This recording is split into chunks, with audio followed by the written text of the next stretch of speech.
માંગરોળ શહેરના મીઠીવાવ ward number 7 માંથી એક એવો દ્રશ્ય સામે આવ્યો છે જે નગરપાલિકાની કામગીરી પર ગંભીર સવાલ ઉભા કરે છે।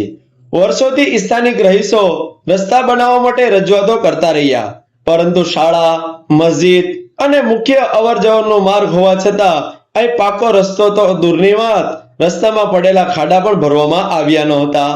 દરેક વરસાદ બાદ રસ્તા પર પાણી ભરાઈ જતું, બાળકોને શાળાએ જવામાં, વૃદ્ધોને ચાલવામાં અને વાહન ચાલકોને પસાર થવામાં ભારે મુશ્કેલીઓનો સામનો કરવો પડતો। અનેક વખત રજૂઆતો છતાં સ્થાનિકોને જણાવ્યા મુજબ માત્ર આશ્વાસનો જ મળ્યા, કોઈ કાયમી ઉકેલ નહીં। આખરે નગરપાલિકાની રાહ જોવાને બદલે મીઠીવાવના રહીશોએ પોતે જ નિર્ણય લીધો। લોકોએ ફાળો એકત્રિત કર્યો, પોતાની મહેનત લગાવી અને રસ્તાના ખાડા પોતાના ખર્ચે જ ભરી દીધા। આ ઘટના માત્ર રસ્તો ભરવાની નથી, પરંતુ એક એવો સવાલ છે જે દરેક કરદાતા નાગરિક પૂછે છે, જો રસ્તા પણ લોકોના પૈસે અને લોકોની મહેનતથી જ બનાવવાના હોય તો પછી નગરપાલિકાની જવાબદારી શું છે?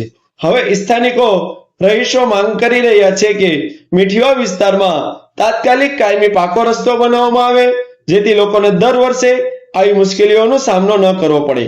આ સમગ્ર મામલે તમારું શું કહેવું છે એ તમારો અભિપ્રાય કોમેન્ટમાં જરૂર જણાવજો। સોમનાથ કે આવાસ ન્યૂઝ, ઇદ્રીસ પઠાણ, માંગરોળ।